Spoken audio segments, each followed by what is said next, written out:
Welcome to Module 4, where we are going to be learning about testing and accuracy metrics for the model. But first, let's get started with the final crop disease of the day. The next crop disease of the day is viral. It's mosaic virus, which is a parasite that causes mottling and discoloration of plants, resulting in patterns of light and dark green or yellow on the leaves. This type of virus impacts a variety of economically significant crops, such as tobacco, cassava, beet, cucumber, and tomato. The virus can also result in stunted growth and deformed fruits and flowers. Mosaic virus symptoms may be less apparent or even latent at higher temperatures, and the disease can be mistaken for nutrient deficiencies or herbicide damage. It kind of looks like burn spots on the leaves. It's primarily transmitted through piercing sucking insects like aphids, but it can also be transmitted through mites, nematodes, or even pollen in seeds. Management strategies include planting resistant varieties, practicing crop rotation like other diseases that we've talked about, and maintaining strict sanitation and pest control measures to prevent its spread. It's essential to identify and act swiftly to halt the spread of mosaic virus because it can be very prolific within tomato crops and safeguard the health of the plants. The learning objectives for this module are to understand how to plot and interpret loss graphs to guide model tuning, evaluate model on a test set to simulate real-world performance and ensure unbiased evaluation, use the model to analyze individual images, identifying the model's practical application and accuracy, gain an understanding of the key performance metrics such as precision, recall, F1 score, and support, and their importance in model evaluation. Finally, learn how to generate and interpret a classification report and a confusion matrix to evaluate model performance. To evaluate the loss of the model as it's being trained, we will now make a loss versus epic graph. This graph is really important because it tells you if the model is underfitting, overfitting, or if it's actually good for the problem. It visualizes loss after each epoch, and this then allows you to determine if the model needs to be stopped earlier or if you need to tune some of the hyperparameters of it. Underfitting occurs when the patterns in the training dataset are too complex for our model. On the other hand, overfitting occurs when the model starts to memorize and does not generalize to new unseen data. Training loss is the loss computed on the training dataset and is a measure of how well the model's predictions match the actual data. Then we have validation loss, which is the loss computed on the separate validation dataset, which measures how well the model is expected to perform on unseen data. To explain what this means, we will think about a school, a teacher, and studying for a test. If you have a series of questions on a practice test to study with that are similar to the real test, this is like the training set that the model is trained using. The longer that you study, the fewer mistakes that you will make, which is analogous to the number of epochs the model is trained on, but this is only true to an extent. If you don't study enough, or if you focus on the wrong content, that's like the model underfitting. When the patterns in the training dataset are too complex for a model, it can't detect them, and it ends up having poor performance on the training and validation sets. If you think about a student that memorizes the exact practice test but doesn't understand the concepts, this student can't generalize knowledge to new questions. This scenario is representative of a model being overfitted or when it starts memorizing and doesn't generalize to new data. Here we're going to look at some examples of what the graphs could possibly look like for a loss versus epochs graph. It's going to plot both the validation and the training loss, which you can see in red and blue. In this first graph, this is an example of underfitting. The training loss is shown in blue and is gradually decreasing as the number of epochs increases, which suggests that the model is learning and improving its predictions on the training data. The validation loss is shown in red and it's also decreasing over time, but it remains consistently higher than the training loss. The model has not learned the training data well enough, which is shown because the loss is still quite high, and this implies underfitting. This means that the model could be too simple or not complex enough to catch the underlying patterns in the data. Both training and validation loss decrease and plateau at a relatively high level. This means that the model will likely not perform well even on data it has been trained on. The model might need more epochs to learn adequately, or the training may have been stopped a little bit too early. Also, there could just be not enough high quality data for the model to learn the patterns in it. Next, we have an example of overfitting. The blue line, which is the training loss, continues to decrease as the model is trained over more epochs. This suggests that the model is becoming very good at predicting the outcomes of the training data. The red line represents the validation loss, which initially decreases alongside the training loss, and this is expected as the model is learning to generalize from the training data. However, after a certain point, the validation loss stops decreasing, indicating that the model's performance on the validation set is getting worse. When the training loss is significantly lower than the testing loss and they diverge over time, that is a classic sign of overfitting. This model is learning to capture the training data, specific details, and noise rather than learning the general underlying patterns in the data. Now moving on to the ideal situation, the steep decline in loss at the beginning shows the model is quickly learning from the training data. The fact that the validation loss decreases in tandem with the training loss and levels off at a similar value suggests that the model is generalizing well to unseen data. Since both the losses are low and close to each other, the model is neither underfitting nor overfitting. The leveling off and parallel progression of the training and validation loss implies that the model has reached a point where additional training does not significantly improve its performance on either the training or validation datasets. Now that we understand what these terms mean, we can actually go on to plot our own loss graph and see how well our model is doing. To do this, we are going to use a simple plot for matplotlib and the history function that contains all the data from when our model was being trained.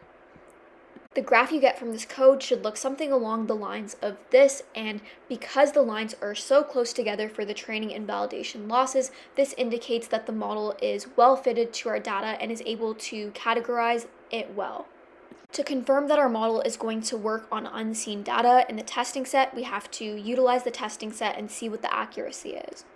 This can be done using the model evaluate and model predict functions. From the results, you should see that the accuracy is really high, and this is exactly what we want. We can actually test this out on individual images from the testing dataset to see how well it works on that. To do this, you will need to click the file section on the left, go to the dataset, go to the testing set, and then choose any of the categories that you want to test an image from.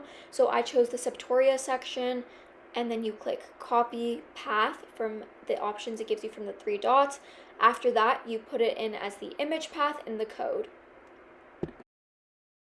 Once you run the cell, you'll be able to see what the model thinks it is. And since this model has been shown to have a 98% accuracy, it should predict it quite easily. Look, it did predict it as having Septoria.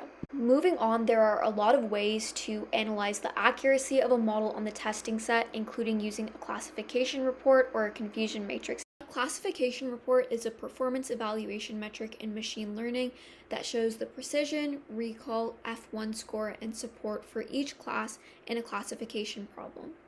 It's applicable for determining the success of a model because it provides a comprehensive picture of how well the model is identifying each class. It is particularly useful because it tells you the performance on a class-by-class basis, allowing you to see if the model is performing particularly poorly on any class. A true positive means that the model predicts the class correctly, while a true negative means that it predicts it incorrectly. A false positive means that it predicts any of the other classes correctly, while a false negative means that it predicts any of the other classes incorrectly. Now that we understand that, we can move on to precision. Precision measures the accuracy of positive predictions. It is the number of correct positive results divided by the number of positive results predicted by the classifier.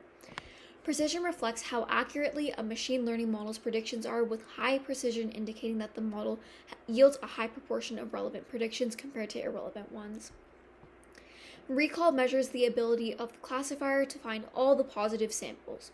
It is the number of correct positive results divided by the number of all relevant samples from that class.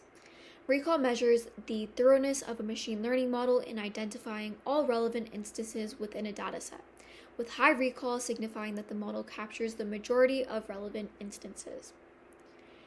F1 score is a metric that combines precision and recall into a single value by taking their harmonic mean. It is particularly useful when you want to find a balance between a model's precision and its recall, especially if there's an uneven class distribution. High F1 score suggests that the model robustly handles the balance between capturing relevant examples and being accurate when it does so. Support refers to the number of actual occurrences of each class in the specified dataset. It's useful for identifying the distribution of classes within the dataset. Now, as we discussed in the previous module, we can understand accuracy as it measures the ratio of correct predictions, both true positive and true negative, to the total number of predictions made. Macro average calculates metrics for each individual class and finds their unweighted mean, which means that it does not take label imbalance into account. A weighted average calculates the metrics for each label and their average weighted by support, the number of true instances for each label. This alters the macro to account for the label imbalance. It can result in an F-score that is not between precision and recall, which is cause for concern. Now we are going to move on to an exercise where we are going to print out a classification report for our model using a function called classification_report. This function is from the sklearn library. Looking at the report produced, you can see that the number of images in each class varies, and there's actually a lot less of the mosaic virus. It also performs differently on the different classes. Another tool that can be used is a confusion matrix. A confusion matrix is a tool often used in classification to visualize the performance of an algorithm. The columns represent the predicted classes, while the rows represent the actual classes. Each entry in the matrix shows the count of predictions for a predicted class against the actual class. The diagonal elements represent the number of points for which the predicted label is equal to the true label, while off-diagonal elements are those that are mislabeled by the classifier. The higher the diagonal values of the confusion matrix are, the better, indicating that there are a lot of correct predictions from the model. In the next exercise, we are going to print out the confusion matrix for our model to see how well it is able to label the different categories. As you can see, the model does very well and almost labels all of them correctly. Both the classification report and the confusion matrix confirm that we have made a good model. Amazing! Now that you have a fully working model, feel free to test things out and see if you can improve the model even more. For example, you can add a new layer to the model by adding something called a dropout layer, which randomly sets input layers to 0, and this is a tool used for overfitting. You can also implement different pre-processing strategies by augmenting the data, flipping, rotating, shifting, zooming, or recoloring the images, and this can improve the size of the dataset to then improve the accuracy of the model. You can go to kaggle.com, which is where we got this dataset from, and make your own model using a completely new dataset. The opportunities are endless. There's so many different datasets that you can train models on. Thank you so much for going through all these modules. Congratulations for finishing them, and we really hope that you learned a lot of new information about AI.